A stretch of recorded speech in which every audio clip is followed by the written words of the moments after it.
you're investing in these companies and you do business globally, how do you rate Australia's embrace of Bitcoin and crypto relative to the US right now, for example? So I think Australia was like quite ahead initially, and we were quite positive. We had a tax ruling. We had, some really good actual embracement of exchanges, good rails. Banks were like actually super, worked with exchanges. It was actually working really well. And then the US just went full nuclear anti-crypto because the banking industry lobbied the government to go and kill it basically. And that, what's brilliant about the US is that what I admire about them is for all their failings, they swing back, and they change. And that's the remarkable part. That is what makes America an incredible organization and country, and very founding amazing principles. Whereas in Australia now, it's still they followed the US, started suing people with zero laws written, and started regulating by enforcement without any grounds or means. And the funny thing is, the thing that triggered all of this, was FTX, which was an exchange, blowing up, and regulators, being annoyed by that. I haven't heard yet of a court case in Australia for FTX, or some of the people that were involved with it, maybe the legal teams or anything. And here's the other kicker. They had an AFSL. They had a license in Australia. So, who got fired for approving that? Who did the due diligence on this organization? Instead, in Australia, they went after, and have gone after, yes, there's probably, a few, I'd say, straight scammers that have stolen or been, involved with fraud. Great. But the actual big cases were for companies and organizations trying to be compliant with legal advice, to comply with laws that were written in 2001, the Corporations Act, before cryptocurrency was ever invented, with definitions that are very clear, written in law, have case law with them, and started suing people. And they have been losing. And the thing is, no one's being held accountable. No one's come and gone, hey, you're spending our taxpayer money and just firing bullets at people without writing laws.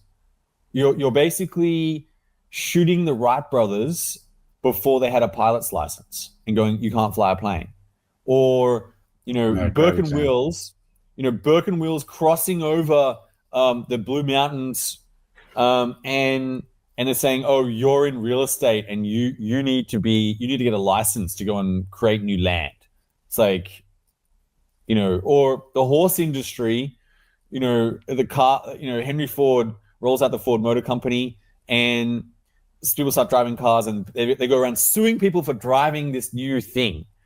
Like, insane. Just, that's the level of and I think the thing that frustrates me the most about this is that Australia used to be a country of a fair go,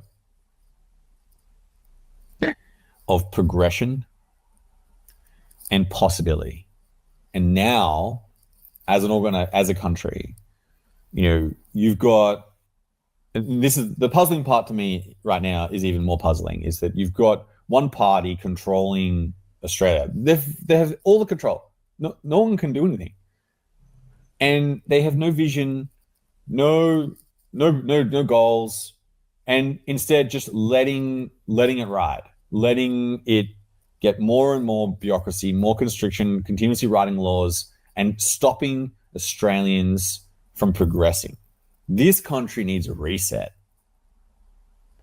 And it's either going to happen by the people or someone else will come in and take it over, because it will literally spiral down upon itself. How do you, when you say reset, what do you mean specifically by that? So I think that the basis upon which the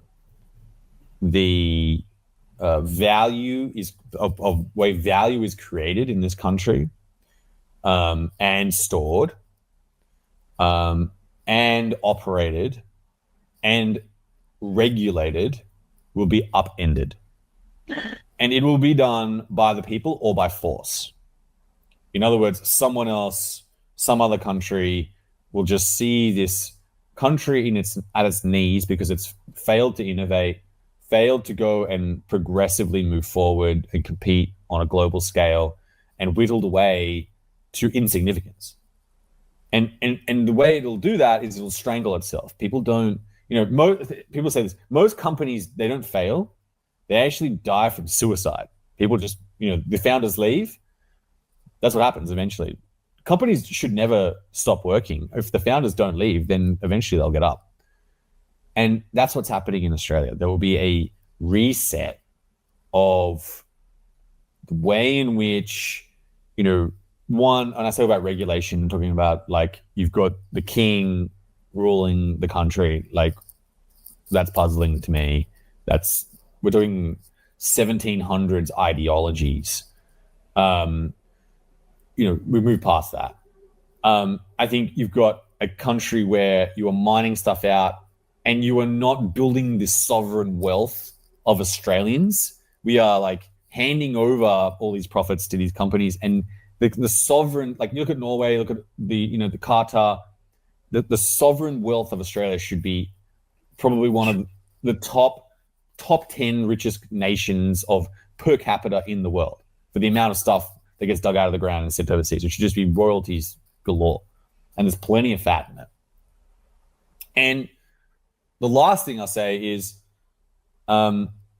you've got, unfortunately, a nation where progression is not valued, where discourse, where rejection of the status quo is not valued. It is cut down, and it's cut down by the media, which is a bonkers thing to me. The media should be bigging up this small nation, small, insignificant, tiny island of 25 million people. There are 20 million people in Tokyo. Like, it's puzzling, right? Like, have some perspective. And I think that is going to be a great reset. These are tectonic plate forces, which I believe will culminate in a great reset of Australia. Yeah, I mean, I worry deeply about the future because outside of mining, which we're giving the profits away to corporations, and the average Australian wealth is not growing, as you said, directly from it. And I think about the future Freds, and I think about the future Melanie Perkins and the future Mike Cannon-Brooks and guys that are no doubt in your circle. What's the incentive for them to stay in Australia when they're working at the high end of the complexity index, which is what we need? We rank so poorly on the complexity index globally. We basically dig holes in the ground and sell it and then buy it back for 10 times more than we sold it for.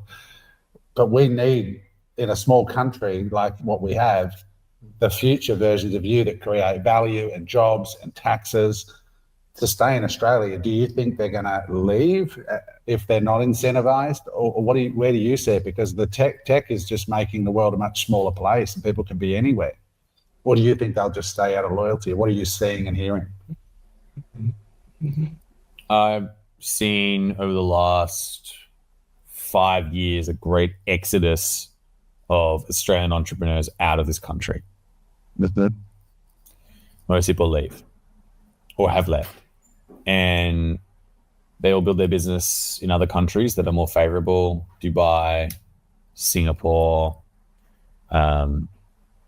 even like the UK. Yeah, there's many forward-looking nations, and I think America's become is always progressive as well, right? Like, great talent there. And, it just gets to a point where we just don't need to deal with it. These Canva's moved out of Australia. They actually had funding from the New South Wales government to begin, right? That's how Canva began. They got funding from the government, and now they're left. They stopped paying taxes.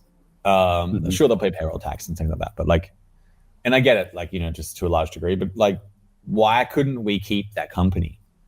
Why couldn't we keep it? What was the actual root cause? What's going to stop all that tax being paid in this country? Well, I think that's well covered and well documented. And I'm not saying I have all the answers. I'm not but I do think those three areas I'd sort of talked about: progression, regulation, and sovereign wealth. They need to be addressed. For young Aussies listening to this, right? You're probably moving, I imagine, and correct me if I'm wrong, but I imagine you're sort of in your early to mid 40s, I guess, now. So you've been a hardcore entrepreneur for those 20 years, and you're now in the place of investing and backing young entrepreneurs. And there's many smart young Aussies. I'm in Bali at the moment, and every second person I bump into is an Aussie. And to be honest, it's actually restored my faith in young Australians because they're so smart and hungry and driven, right? And they're working on stuff.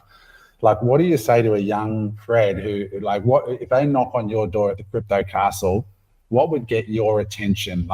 What excites you as an investor in this space? What do you look for in people, and what kind of ideas in the crypto space? Or maybe you give us an example of the company that you've backed, like Derive or one of the other. I'm sure you've got plenty of projects on the go, but maybe you could tell us a real world story of someone who's knocked on your door and you've gone, this kid's going somewhere, we're going to back them. What made it great? Yeah, I'll start. I think I like to hear something different. And the second thing is I like to hear a story. And the third thing I look for is, I'm going to call it religious persistence in the founders. So I'll sort of break those three things down. And I think Derive's a good example of that. Nick, who's the leader there, does a great job.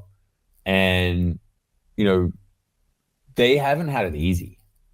It's hard to do options on chain. It's really hard. And to do it at institutional grade, really, really hard. And that's what they're doing. That's what they've done. And that is I'd say, an example to me of persistence. So that was a check for me. It's different because people looked at that problem and went, no, that's just not even possible. Lots of people have tried it, but to get it right, get the maths right, get the clearing right, get the exchange right, so hard. Get the market makers, get all the liquidity, so hard. That's different to me. I think if I was to, if someone's to knock on my door now, and I'm going to give a different example. I had this conversation. This is very deep. A guy I respect, he asked me to go and have a chat with his son. He wasn't sure what to do. He told me about, some of his real estate ventures, and he worked as an agent, and, he was a good sales guy, right? He said, what should I do? I'm thinking of building this business. He pitched a whole, some pretty good ideas. I was like, oh, that's a pretty good idea. I don't know whether it has scale, right? It's maybe it'll get there, maybe not. And I think that,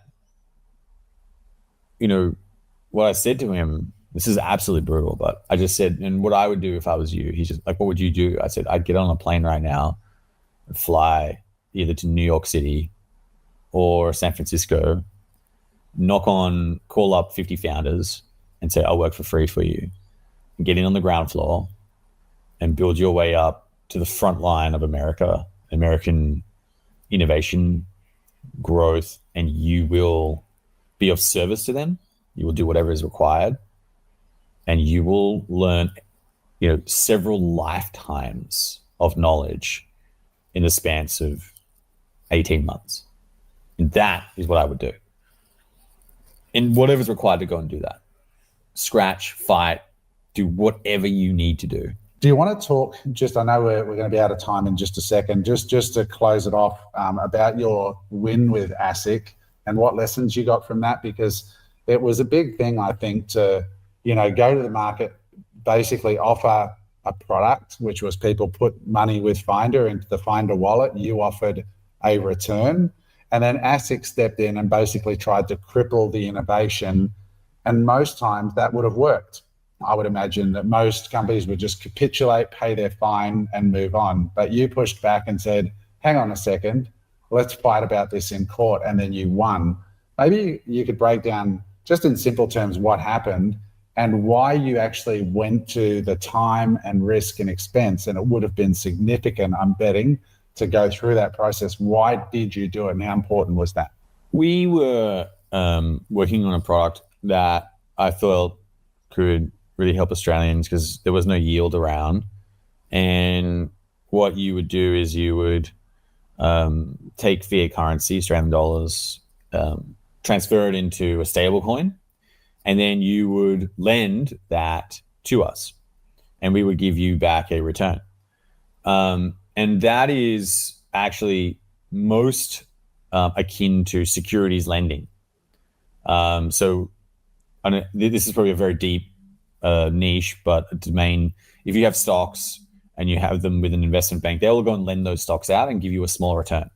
So you can lend your stocks. That's not a lending contract. That's actually, it's not a. There is a loan and a credit for the actual underlying, but it is a different arrangement to a loan. And what ASIC claimed is that we had created a sham or a fraud where people weren't actually turning this into crypto, and instead it was a debenture. And the funny thing is, here's the serendipity strange thing is, I went and read the Corporations Act, and I read the actual debenture section. I read every single definition. I knew every single component of this legislation. So when they came at us, I said, no, I've been through this personally. I've been through it with several extremely smart lawyers, and they agree with me that this is not a debenture. Firstly, because it's not money. It's cryptocurrency. Cryptocurrency is not money in this country. That's not the definition. What ASIC themselves, the RBA, and the tax officers claim. It's commodity. So it's more akin to an apple.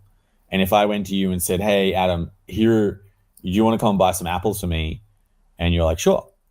You buy 10 apples and I say, well, you know what, Adam, if you lend me those apples, those 10 apples, I'll give you a quarter of a slice every month for you lending me those apples because I need to go use them. And you're like, sure. And that's the arrangement that this is. And that's what we argued in court. And Her Honor, the first federal judge, agreed with us. 36 comprehensive pages agreeing with the way in which that product is structured. And ASIC then, I don't think, so when I actually first spoke to ASIC, they threatened me with criminal action to actually go to jail for 5 years for not having a license. So there's a criminal act. That's a fairly significant letter to receive. Who do you think was behind that? Do you think it was just ASIC, or do you think that there was a nudge from financial institutions to tap old Fred on the shoulder? Yeah, people don't like the Wright brothers making airplanes. But, it just did occur to me this is bizarre behavior. And so they then appealed that. They said, oh, you're wrong, to the federal judge. And I thought, and I turned around and, we could have backed down. I said, no, we're not wrong. And Her Honor has agreed with us. Many lawyers have agreed with us. I've read the legislation. I personally went through it, and I know what we have done is correct. And it is not a financial product. And by the laws of this nation, that's really important. But the laws that were written, it is not. You go and change the laws, sure, we're going to need to do some stuff, right? But they didn't write any laws. They just went and sued, took me to court, and we're talking millions of dollars here. And unbelievable amounts of pain. Oh, I get it. It's beyond it hurt inside Finder very, very badly. And you're never going to get that back, right? But then we went and fought them again, and 3 federal judges unanimously again agreed that ASIC was wrong and agreed with us. And so now they have to pay us our costs. And I think, reflecting upon that, what's sort of trying to answer your question, what's the lessons learned? I think the number one is that if you're going to be a pioneer, people are going to come at you and they're going to come and try and shut you down. And the reason for that is because the rewards on the other side are so big. To get to the other side is going to be hard. I think James Dyson's a great example of that. 15 years of making his cyclonic vacuum cleaner in his backyard until he finally manufactured personally his own first vacuum cleaner. Brutal experience, crushing debt for 15 years on himself. Unbelievable, great story. Pioneer. I admire him so much. And I think the lesson is if you back yourself and if you have done the work, you should decline the people that are trying to shut you down because they're probably wrong, and go for it. That's the number one thing I have taken from this is now I don't, people like question me. You can imagine, and I was seen. It was a brutally personally, and I said no. I declined that. But it gives you, I was just going to say, it gives you a strength now, I suppose, and a lack of fear of the court systems when you've been through something like this, when you morally know you're right, and you backed yourself against the Goliath and you won. Are you going to do anything with that win, or was it just a moral thing for you, or are you guys going to enter the space now on the basis of that ruling, or are you going to wait to see if they take you to the Supreme? So they can't. They forfeited taking us to the High Court. They chose not to. So that is done forever, nailed in to history, never to be case law. There will always be case law about that. That is the Congrats. fact. Congrats. Last question for you. For the average Aussie watching this, and we'll just restrict it to Bitcoin because, a lot of our audience are new in, and I think you're probably a great place to start if you're moving into the world of crypto and digital. Bitcoin's maybe base number one, and then from there you can start to expand off. Why should the average Australian care about Bitcoin and it winning as a tool for humanity? So, I think I talked a little bit about this before. I think the history of time is a massively, a story which is sits with the ones that survive are the ones that adapt to change. And I think Darwin wrote that. He said, of all the things and all the species I studied, the ones that survived were the ones that adapted to change the best. And humans are looking for that value, right? We're looking for something we can store value throughout time. Australians love their real estate. It's definitely one thing. The problem with real estate, is that it can be taken away from you, and it can be taxed, legislated. All sorts of things could potentially happen in time when it comes to real estate. Wars can happen. Vaucluse used to be a very not sought after place because one of the missiles went off there, and a few people remember that, but it's not something it's something that can be taken from you, and there are many assets like that. It can be taxed, it can be legislated against. But what I think people need to know is your Bitcoin, no one can take your Bitcoin. No one can change. No one's going to go and change the laws of Bitcoin. You can't. There are no tariffs in Bitcoin, especially self-custody. Sure. I assume most people listening eventually will get to that place where they realize that they will hold their own keys to their wallets. But hopefully that's where most people get to.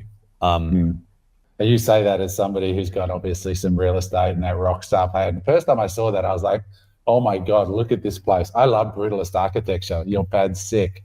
And we might put some little B-roll at the start of this so people can see it. It became quite famous. But Fred, It's an mate, you've been NFT. I think it's like an NFT. Is it really cool? It's an Fred, NFT in atoms. It's an NFT in atoms. Is that right? There you go. Yeah. Dude, you've been very, very generous with your time. We really, really do appreciate it. And I know you got to get onto another call, but thank you so much.